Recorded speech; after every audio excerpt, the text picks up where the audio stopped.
Okay, so I'm just going to look a bit further into the different modelling tools that you have in Revit when you are working with the normal solid modelling tools that you have for most family types.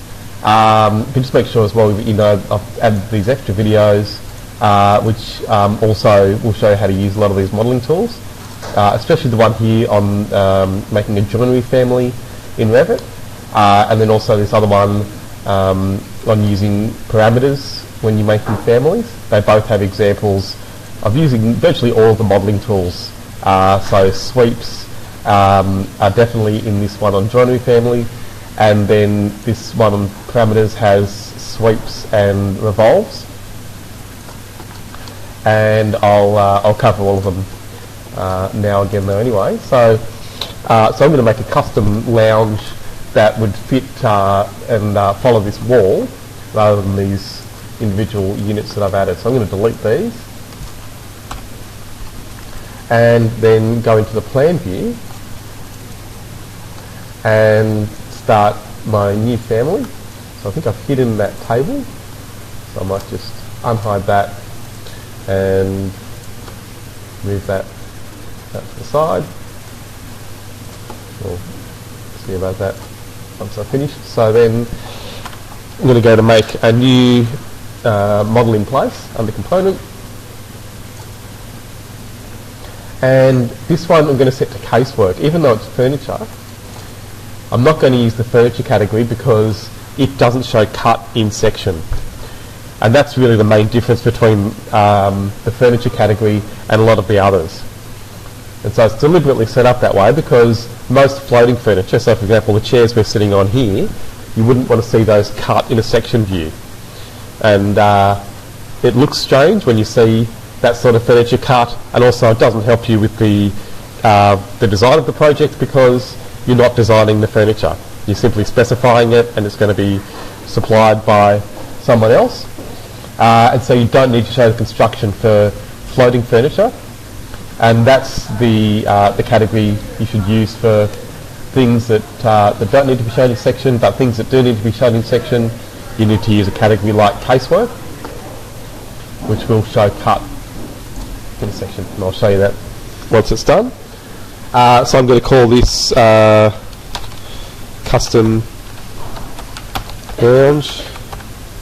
Oops, not custom. Alright, so I'll start with an extrusion just to get the basic shape. So I'm just going to use extrusion, and I'm going to use pick lines to pick the edge of the wall.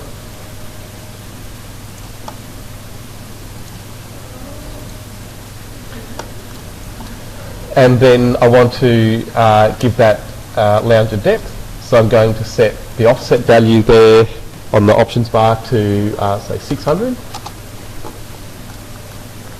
And then pick, in fact, so these days lounges, they're getting a bit more generous, and I know the one I've just bought is a nice deep one, so I'll make it like that, so 800, probably good here. I think we should have room. It's a bit of a tight space, but hopefully there'll be enough room. So I'm going to pick these lines again, and notice I'm just making sure that the dashed line that comes up in preview is on the right side, so it can go either above or below. There, I'll just try and make it go below.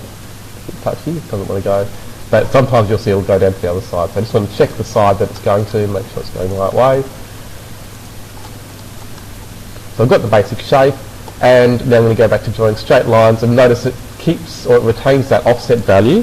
So I'm going to set that back to 0 and then draw the lines I want at the end.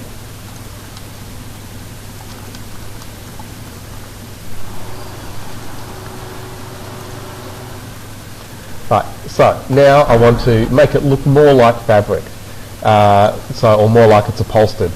And so these square edges aren't going to look very good. So I'll begin by rounding those, and I'll do that with fillet arc. So fillet's a tool you probably remember from AutoCAD, and of course in Revit you have the trim to corner tool, which is like a fillet with a 0 radius. But to do a fillet with a radius, it is still called fillet in Revit as well. So using fillet arc in the draw panel is where it lives in Revit. You can choose any two lines or arcs and then put a radius between them. So at first you can just do it by eye and then come back and type in a value if you want that to be an exact measurement. So I'm making it small just so that it hopefully works well with the sweep I'm going to do afterwards. And 50, no, actually, so I'm going to make that 80. Now think about it. So I'll do that here as well. And then also here is the one that's going to be the most tricky.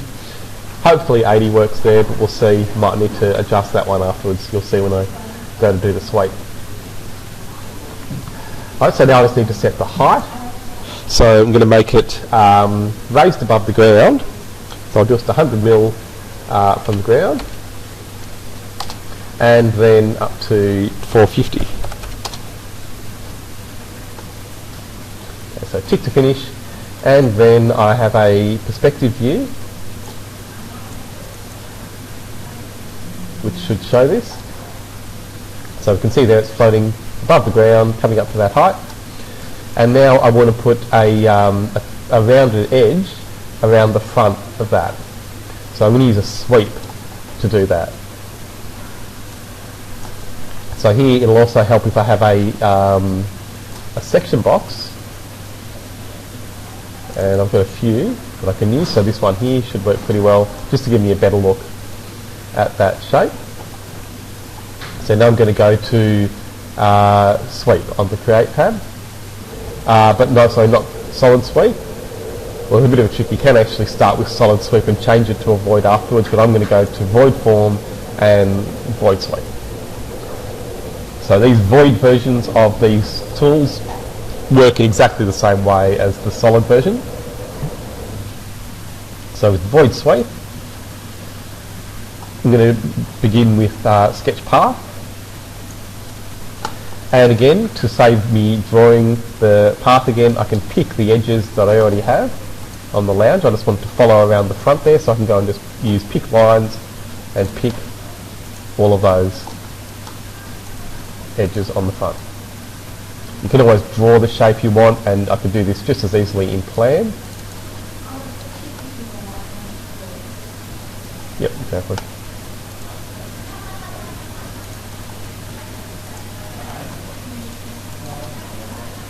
Okay, so just following that shape all the way around, and then notice that the first edge I picked has this this icon. So I'll show you in the isometric view is a plane, and so that's where you draw the profile. So you need to take note of that. You can move it after you've created it. You can drag it to other segments, but I actually want it to be on that first segment. It's often the best way to place that is just think about the edge where you want it to be and create that edge first. So I've finished my path. This is the path my sweep's going to follow. Tick to finish, and now I'm going to go to a section view to make it easier to draw. And so I should have a section. Going to check in plan which way they go. That's it there. So here we are. So I've got a section here that's looking directly at that plane. I'll open that up. So I can see the plane origin is there. And to draw the profile, you sometimes need to choose select profile to get these buttons to come up again. So making a sweep is always a two-stage process. You need to make a path first, and then think about the profile that you want to follow that path. So if you choose select profile, sometimes it takes you to a new tab. Don't worry about that. You can just go back to the first one. So you still want to be on modify sweep, and then you can choose edit profile to draw the profile. And so then from the corner, this is my extrusion. So from the corner there, I'm going to come down 80 mil, that's the radius. And then I'll come back and draw a new segment from the corner again, going 80 mil across the other way. And then I'm going to switch to drawing an arc and go from the end of that line to the end of the other line, and then make it so that it snaps to an 80 mil radius. Now I could actually make this a little bit smaller, and I might have to, depending on what errors, or if it gives me any errors in a minute, but we'll see. So I'm going to tick to finish, and I'll go to 3D just to show you what happens when I finish it.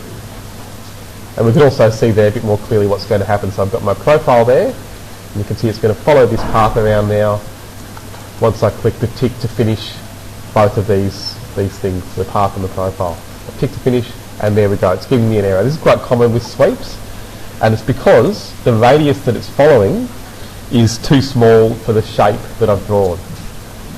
So I need to go back and adjust one of those things. So I'm going to try first adjusting the profile.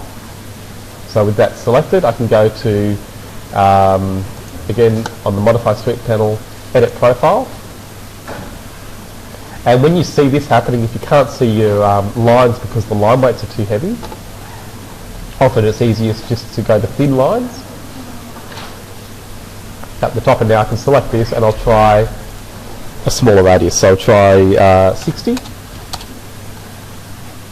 Hasn't worked too well there because it's taken it the wrong way, so I'll undo that.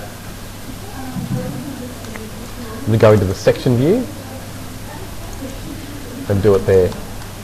So if I select that line, I can drag it back to the left and make it 60. Do the same here. And then if I select this arc, I might just delete it and redraw that.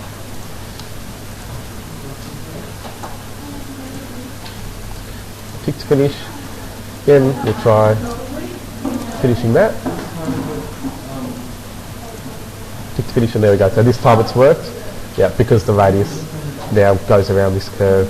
So it was probably, even if I just reduced it by 1 mil, it would have worked. So it's hard to see that edge now because there are no lines to define that now. But if we go to a shaded view, you'll see that it's nicely rounded. So there, it's the join that's giving us that line there. So I can smooth that curve out to fix that, but I'll maybe worry about that later. And so you can do, if you want the upholstery lines to show up, you can add more sweeps to this. I might just give you some other examples of some sweeps using this shape. So back to the ground floor plan. I'll go to the section view actually. So I'm going to finish the model because I can't adjust the sections while I'm in the family. So I'm going to then just bring this section line up a little bit using the arrows on the keyboard, so it's cutting through this part of the lounge. And then going back into the section this time, now I can see that lounge being cut through. If I turn thin lines off, we'll see that it is showing up cut, again because I've used casework as the category. So now I want to make a sweep that follows this shape. So again, edit in place. And then back to the Create tab, I can go to, again, it's going to be a swept, a void sweep. So it's taking away from my original solid. And I'll use, again, sketch path.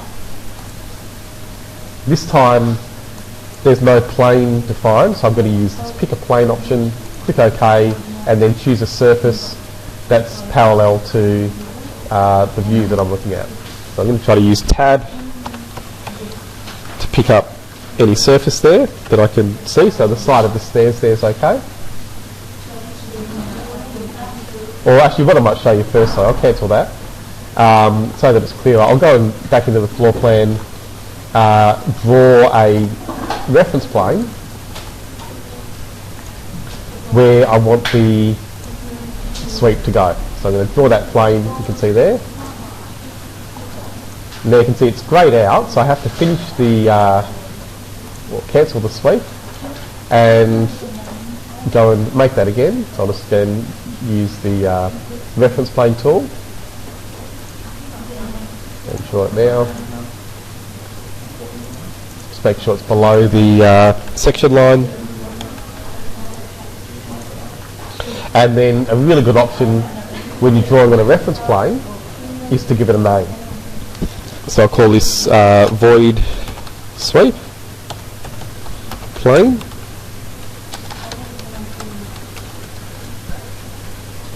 So you can see that name comes up over the reference plane when it's selected. And now I'll go back into the section view. And this time if I go to void sweep and sketch path, this time I can choose that reference plane from the list. So I'll just click OK and draw. Again, just using pick lines, I can pick these edges from the existing shape.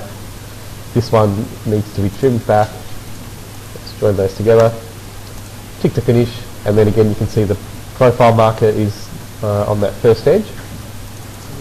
So I go back to the floor plan and I can see it from above. And now I'll draw a profile using select profile to make it active, and then back onto the modify tab to choose edit profile. And I'll just draw a line that's not very long, so I'm going to turn on thin lines again. So I just want this to be about 5 mil. And I'll draw an arc then between my new line at 45 degrees to the reference plane, and then bring it back. And then I'll just mirror that arc using mirror pick axis, and then stretch the first line down to the end there. So it's just taking a little recess out, and again I'll switch to the 3D view so you can see it when it's created. So it's just a very small shape, but it will give us that edge or that seam to the layout. So tick to finish, click to one side, and then you can see we've got that seam. So that can again help with things like fabric. So you need to have reference planes then set up that follow this curve, which would take a bit more time, but it could be worthwhile. And so then another good example of a sweep would be the backrest. So if I again go to the section that I was just working in,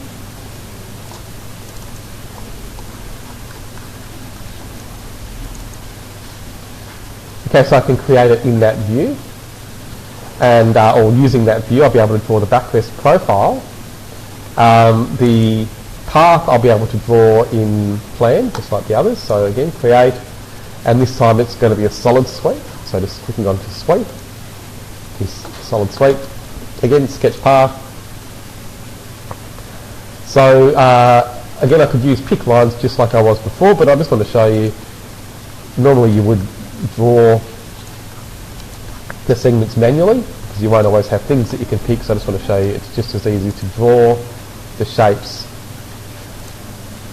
using those tools that you have for all the different basic shapes in the draw panel. So there. Then could have easily picked these shapes, but I just want to show you it is just as easy to draw them. So then in the section view, firstly I'll finish the path, and then this time I'll go to edit profile, and it's going to ask me to change to a section view anyway, or to change to a different view. So that way I can just choose the section that I want from the list, and that can save you a step. So now I'll draw the profile I want for my backrest. So I'm just drawing lines. Notice it's not continuing from the previous line because chain is turned off. So if you've been wondering why it stops at the end of each segment, it's just that option which you have whenever you're using the draw panel. I'll turn thin lines off so I can see my lines again. And so I'll just come down, something like that. And again, I'll use fillet arc to put a rounded edge at the top. And then I'll just do a little bit on the back, just to make it again look like leather or fabric. And it wouldn't hurt to have one there as well. So I can make... Oh yeah, yeah. Yeah, it brings it back when you use, fillet arc, yeah. So that probably will do as my profile. So again, I'll finish that. And I could finish it here in this view, but I'll switch to the 3D view again just to show you the finished product. Click finish, and there we are. So that maybe is a little too narrow. I can see now that it's become a 3D shape, so it's easy to then come back and edit that. Selecting it, edit sweep, and then select profile, edit profile. I can do it in this view. I'm just going to bring this out a bit more. Click to finish, finish. That's a little better.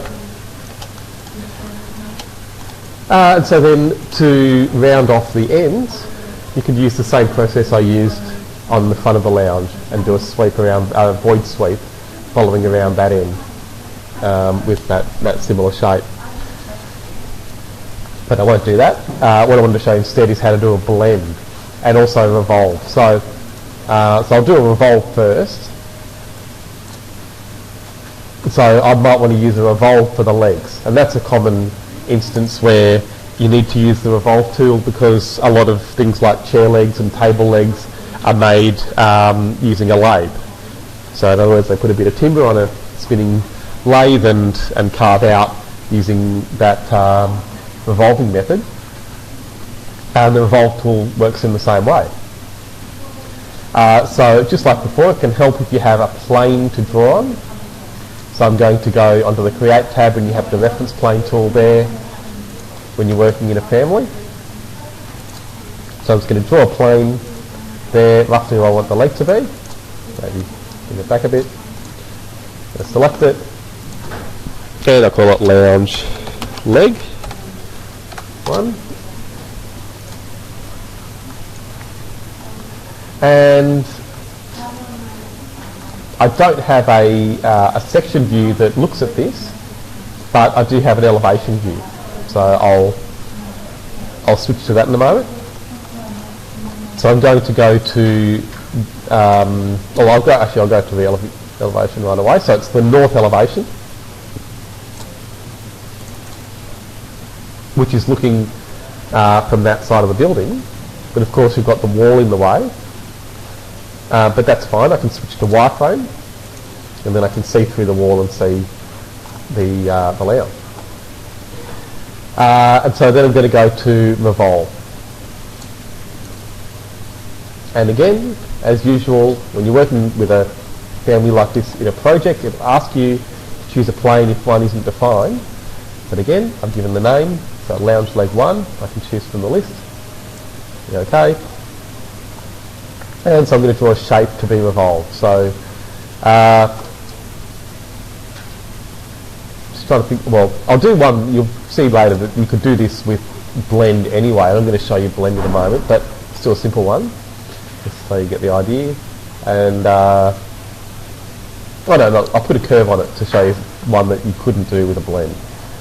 So just so you know what I'm talking about, if this shape here is what I wanted to revolve, you can actually do that with a blend, and you'll see that in a moment. So instead, just to show you something you could only do with a revolve, I'll put a curve onto the front, which is a bit out of, well, not really the right style, but again, just to show you the modelling tool. So if that's curved at the front, that's something you can only do with a revolve. So again, sometimes in thin lines it's easier to see. And so that's the shape I'm going to revolve 360 to create my leg shape. And so up the top you've got this option on the quick access bar at the very top. Yeah.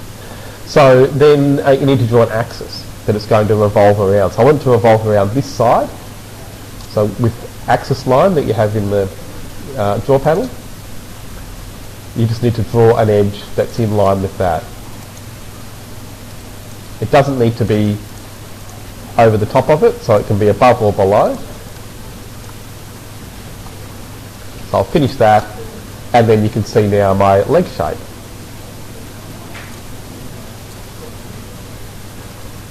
And I'll go to the isometric so you can see it there. So that might actually work as a leg for this sort of lounge, but I've got another one in mind. But I'll show you first how you could copy this if you did want to use this shape. I can go into plan now and switch to wireframe so we can see it in plan, and then I can copy it to the right without a problem. But if I try to copy this down, sometimes it won't work. Here it probably will because it's a fairly simple shape. But if it's locked to the plane, all you need to do is click on this diamond button to dissociate it from the work plane. And then you can always copy it away from that plane. It's a bit unpredictable because sometimes it'll let you do it even if you haven't dissociated it. Depends. It's really down to the complexity of the shape and also the modelling method you've used. Anyhow, I don't even want to use that leg. I want to show you another one that I'm going to make using a blend. So I just want to have a solid leg, or kickboard really, that goes underneath the whole lounge. And I want it to taper. So for that I'm going to use a blend instead. So the only one that I haven't really shown you is Swept Blend. And it's not the greatest tool. I know how to use it. If you have a look at some of my other videos up on YouTube, you'll see some examples with it. But it's a bit limited. Because as you can probably imagine, a swept blend is really a combination of a sweep and a blend. But it's also a lot more limited. So a swept blend can only have, if I show you, one segment in the path. So you can't have a line and then an arc, even. So that won't work. If you want to have a complex path, sometimes the only way is to use a spline, and splines are difficult in Revit. So Swept Blend is a fairly limited tool in Revit, and if you're interested in modelling the sorts of complex shapes that you can only make with a Swept Blend, I'd actually recommend that you use mass modelling instead, which is a totally different modelling tool that you have in Revit. But blends, on the other hand, work really well. So with the blend tool, you simply need to make two profiles. So it's really just like making an extrusion, except you're making two shapes instead of one. And so here I'm going to draw a shape, also a line for the back of my timber piece, and I'll just use pick lines to get these edges here. Oh, now sorry, notice it's not letting me choose all of these shapes. It's being a bit difficult. I'm just going to check the plane. So if I use set, I know it's on the right plane. And so then I'll use tab, and it still doesn't want to let me pick them. That's a bit ordinary. It should, well, let's go back to pick. Yeah. Oh yeah, there we go. It's just not highlighting them. So it's yeah, going to pick them. Otherwise I could just trace them. And so then I want it to be brought in from the edge of the lounge on this side. So I'm going to use this offset option and bring that in 150, I think, should be about right, for the bottom.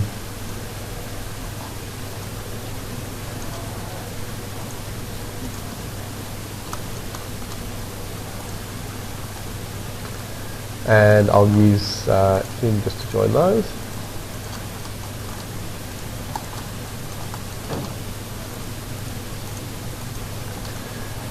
And then I'm going to set the second end there in properties to 100, which is the height I want this blend to be. And then I'm going to go to edit top. And so the back for the top shape is going to be exactly the same as the bottom. So I'm just going to pick those same edges. And then I want it to taper out. So I'm going to change that offset there to 100. Just pick all of those edges. Sometimes it'll be good to you and join them properly as you do it. So that's all joined together except on the end.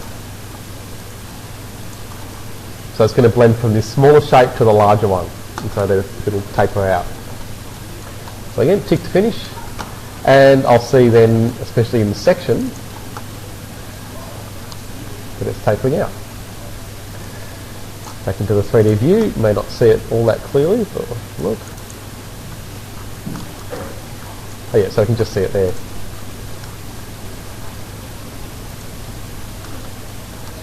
Okay, so then maybe just to finish off with families in when using model in place especially. You might wonder sometimes how to set the materials, because if I finish this family using finish model, then select it, there's no option to set a material in properties there. And that's often where people go wrong when they're looking for the material, looking in the wrong place. Because you don't have an option there to set a material, because you can't set a material to the whole family. You can only set materials to the individual solids that you've made. Yeah. So whatever you've made, you need to use edit in place and then select the individual pieces. So there I've got my original extrusion, and I can go to here now and set the material. I'll use control and select the other piece that I want to be leather. So notice you can't select the void. If you do, you won't have that option anymore. You just need to make sure you've only got the solids selected.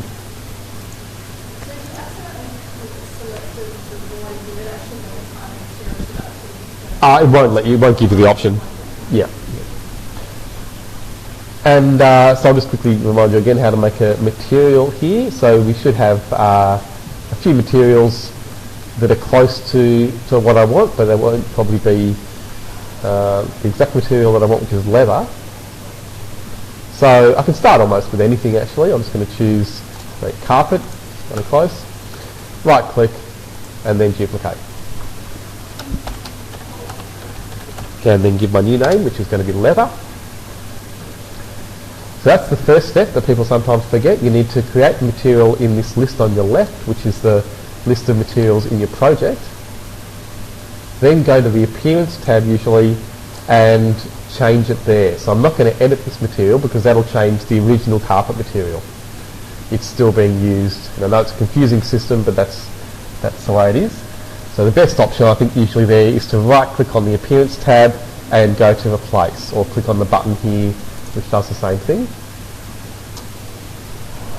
Then go to the Appearance library, which has the most in it, and you'll see there's a fabric leather folder where you can choose from those pre-made leather materials. So I'll just get, I think this one will do.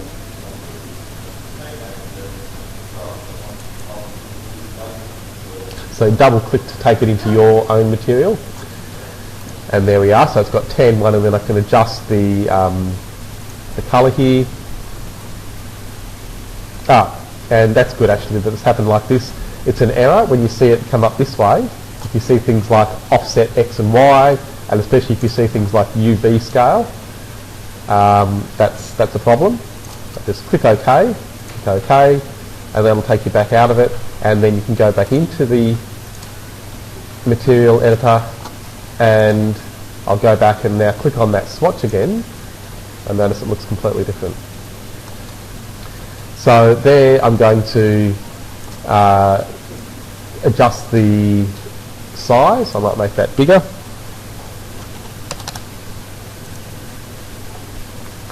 And we can even change the image. So I've got there a fairly dark image. I want to change that to a lighter leather image. So furnishings, finish, fabric, leather, and I'm going to use the one of the pebble ones, or normally I'd use one of my own, but this one will do.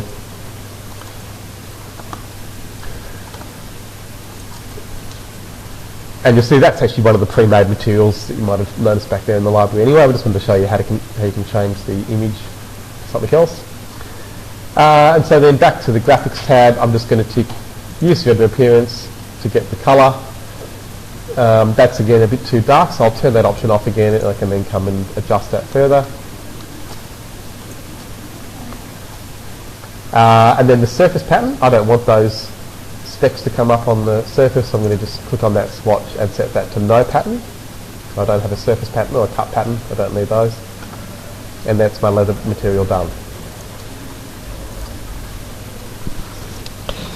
So then if I go to realistic, I'll see the fabric texture.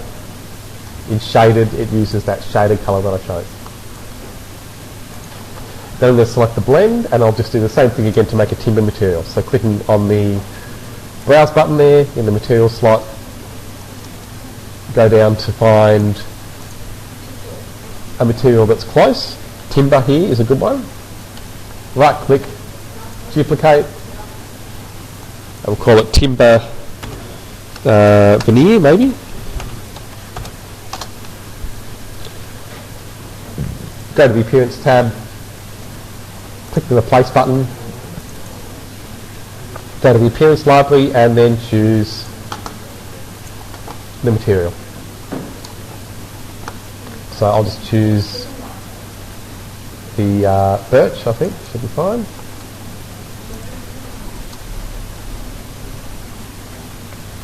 Back to graphics, and I'll just turn that colour off and again just adjust that and maybe make it a bit more brown.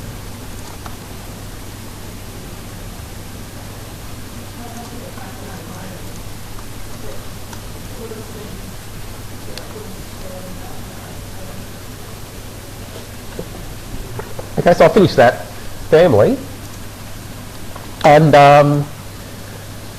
like I said, that will give you, I think, a pretty good idea about those different modelling tools. Yep. And so if you're interested in the other one that I mentioned, mass modelling, you've got two options there. You can go to the new menu and choose conceptual mass, or you can go to the massing and site tab and in place mass. But just be aware it's a completely different modelling system to what I've shown you. You can do virtually anything with that though. It's much more powerful than solid modelling, and you can do almost any shape you can think of, but it is much more complicated as well. So anyhow, I'll just finish up there, go to perspective view, and then I could go and look at rendering that. I'll do that afterwards.